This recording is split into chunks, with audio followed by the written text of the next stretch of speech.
పాక్లోని ఇప్పుడు ఉగ్రవాద స్థావరాలపై పూర్తిగా మనం టార్గెట్గా దాడులు చేస్తున్నాం. అందులో భాగంగానే రావల్పిండిలో కూడా దాడి చేసిన పరిస్థితి. రావల్పిండి అనగానే మనకు గుర్తొచ్చేది ఏంటి అని అంటే మ్యాచెస్ జరిగేటటువంటి ప్రాంతం. చాలా టైమ్స్ మనం కూడా ఇండియా అక్కడ మ్యాచ్లు ఆడిన పరిస్థితి. అండ్ స్టేడియం అక్కడ అతిపెద్ద స్టేడియం, అక్కడ ఫ్రీక్వెంట్లీ మ్యాచెస్ కూడా జరుగుతుంటాయి. అక్కడ ప్రస్తుతం మ్యాచ్ కూడా జరుగుతున్నటువంటి ప్రాంతాన్ని మనం టార్గెట్ చేసుకున్నాం. యాక్చువల్లీ మనం టార్గెట్ ఎందుకు చేసుకున్నామంటే మరి పాక్ మంచిగా చెప్తే వినట్లేదు, వాళ్ళు ఎదురుదాడి స్టార్ట్ చేసిండ్రు. మరి మనం ఏమన్నా తక్కువ తిన్నామా? మనం ఎందుకు, మన దగ్గర ఉన్నటువంటి ఆయుధాలు అసలు పాకిస్తాన్ దగ్గర ఏమున్నాయని వాళ్ళు ఏదైనా దాడి చేస్తే దాన్ని తిప్పి కొడుతున్నాం. ఆల్రెడీ మన మీద వడకంటే ముందే దాన్ని పేల్చేస్తున్నాం గాల్లోనే. అట్లాంటి అధునాతన ఆయుధాలను ఉన్న మనమే సంయమనం పాటిస్తూ సరే అనుకుంటుంటే ఇంకా రెచ్చిపోయి ఇంకా దాడులు చేస్తుంటే మనం ఎందుకు కూరుకోవాలి? అందుకని మనం రావల్పిండిని పేల్చేసినటువంటి పరిస్థితి. సో పాక్ 5 జట్లను భారత సైన్యం కూల్చేసింది. అట్లాగే పాక్ మాజీ ప్రధాని ఎవరైతే ఉన్నారో ఇమ్రాన్ ఖాన్ సోదరి అలీమా ఖాన్ దీని మీద స్పందించారు.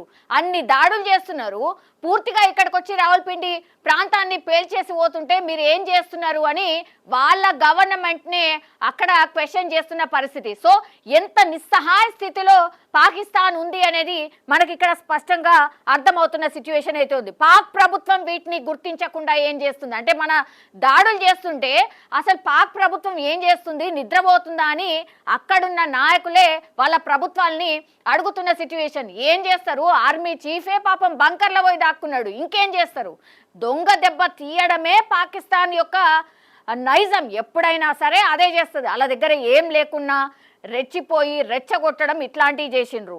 తర్వాత మీ దగ్గర ఉగ్రస్థావరాలు ఉన్నారు, మేము వాటి మీదనే ఉగ్రస్థావరాల మీదనే మేము దాడి చేస్తామంటే అట్లా ఏం లేదు, ఎదురు దాడి దిగిండ్రు. ఆ తర్వాత ఏమైంది?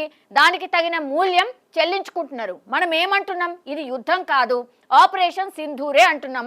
దాని మీదనే మనం స్టాండ్ అయి ఉన్నాం. కానీ వాళ్ళు మాత్రం దీన్ని యుద్ధం లెక్కనే చూస్తున్నారు. అట్లాగే మన దగ్గర ఉన్నటువంటి వాళ్ళు కూడా చాలా మంది చనిపోయినరు. పాపం సివిలియన్స్ మొన్న 26 మంది ఉగ్రవాదులు చంపినరా, ఆ తర్వాత ఇప్పుడు 16 మంది పాపం మన భూభాగంలో ఉన్న మన భారతీయులని 16 మందిని మనం పోగొట్టుకున్నాం. మరి మనం ఏం చేయాలి? ఇంకా ఇంకా ఇంకా కూడా పాకిస్తాన్ ఇట్లనే చేస్తే మాత్రం దాడులు కొనసాగే పరిస్థితే ఉంటుంది. ఇక్కడ ఉన్నటువంటి సిచ్యువేషన్ని పూర్తిగా ఒక వీడియో ద్వారా అక్కడ అంటే రావల్పిండి ఎట్లా పేలిపోయింది, ఏంది ఏం కథ అనేది కూడా ఒక వీడియో సర్క్యులేట్ అవుతోంది. నిజంగా ప్రస్తుతం ఉన్నటువంటి సమాజం దేనికి ప్రయారిటీ ఇస్తుంది? ఆర్థిక సంబంధాల చుట్టూ మాత్రమే తిరుగుతుంది. మళ్ళీ ఎన్నికలంగానే చాలా విరక్తి కలుగుతాం.